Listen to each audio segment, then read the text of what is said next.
श्रमण टीवी के सभी दर्शकों को नमो बुद्धाय नमो बुद्ध। आज हम मास्टर केसरणाचार्य श्रमण सुधीर जी से जानते हैं कुछ प्रश्न के उत्तर। मास्टर जी, हमारे व्यूअर्स हैं जो पूछते हैं कि हम अपने जीवन में सफलता कैसे प्राप्त करें, इस पर आप अपना मार्गदर्शन हमें दें। नमो बुद्धाय, नमो बोधिसत्व, नमो बुद्धस।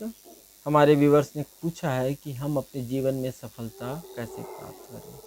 मेरे मित्रों, ये जो प्रश्न जो आप पूछ रहे हो कि सफलता हम कैसे प्राप्त करें, अगर आप किसी दूसरों को देख के पूछ रहे हो कि मैं उससे सफल कैसे हो जाऊं, तो ये प्रश्न बहुत गलत हो जाएगा। अगर ये प्रश्न आप स्वयं से पूछ रहे हो कि मैं अपने जीवन में सफल कैसे हो जाऊं, तो ये प्रश्न सही है। तो आइए मैं इस पर आपको बुद्ध के मार्ग से चलकर जो मैंने अनुभव किया है वो आपको मैं बताऊं। जीवन में मुझे आनंद को पाना है। वैसे कहते हैं, बुद्धा कहते हैं कि कोई भी चीज़ पाना एक आसक्ति है, तो इसलिए जो पाने का भाव ही हमको आसक्ति की ओर ले जाता है। क्योंकि अपन बोलने की ऐसी कला है, ऐसी व्यवस्था बनी है कि ये पाना है, तो ये बड़ा अलग लगता है। लेकिन हमको ये इस प्रकार के शब्दों का इस्तेमाल न करते हुए हमको कुछ और बातें करनी है। मैं जो ये बताना चाह रहा हूँ कि मैं अपने जीवन में कैसे आनंदित हो जाऊँ। पाना नहीं, अब हो जाना है। अब आनंदित होने के लिए बुद्ध का एक महत्वपूर्ण सूत्र है, और वह सूत्र है अत्त दीप भव, अपना दीपक स्वयं बनो।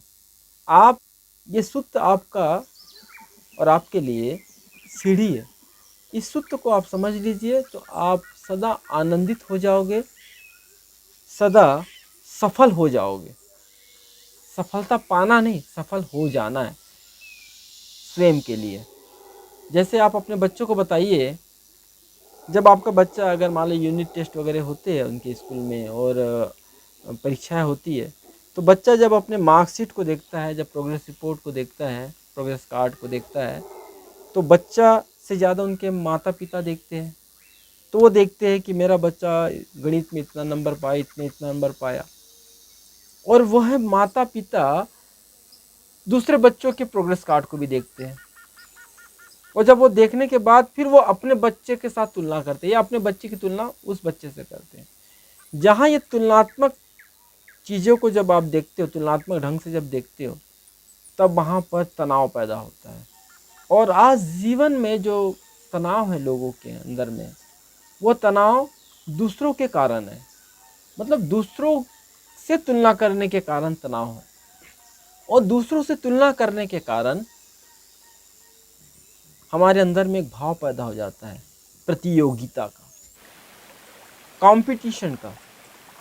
और आपको मैं बता दूं कि कंपटीशन एक मानव जाति के लिए एक बहुत बड़ा रोग है। ये एक बीमारी है कंपटीशन। मनुष्य को, मानव को इस बीमारी से मुक्त होना चाहिए। ये बीमारी है कंपटीशन। ये आपके अंदर में, आपके चित्त में विकार पैदा करता है, आपके अंदर में लोभ पैदा करता है, आपके अंदर में लालच पैदा करता है, आपके अंदर में ईर्ष्या पैदा करता है, द्वेष पैदा करता है। कंपटीशन ये विकार है, मानसिक विकार है। इसी कंपटीशन के कारण बहुत सारे लोग आज पागल खाने में भी है। तो कंपटीशन ये विकार है, ये रोग है, एक मानसिक रोग है। तो दूसरों से जब भी तुलना करोगे, आपके अंदर में कंपटीशन का भाव पैदा होगा। नहीं, आपको इस विकार से, इस बीमारी से मुक्त होना है। और मैं सफल कैसे हो जाऊं, फिर दूसरों को देखोगे, उसके घर में मर्सिडीज कार है, मेरे पास नहीं है, फिर कंपटीशन शुरू करोगे। ये जो दूसरों के देखने की जो कला लोगों ने सिखाई है, जिन लोगों ने ये कला सिखाई, वे बड़े धूर्त, चालाक और पांडित्य लोग हैं। आप लोगों को ऐसे लोगों से बचना चाहिए।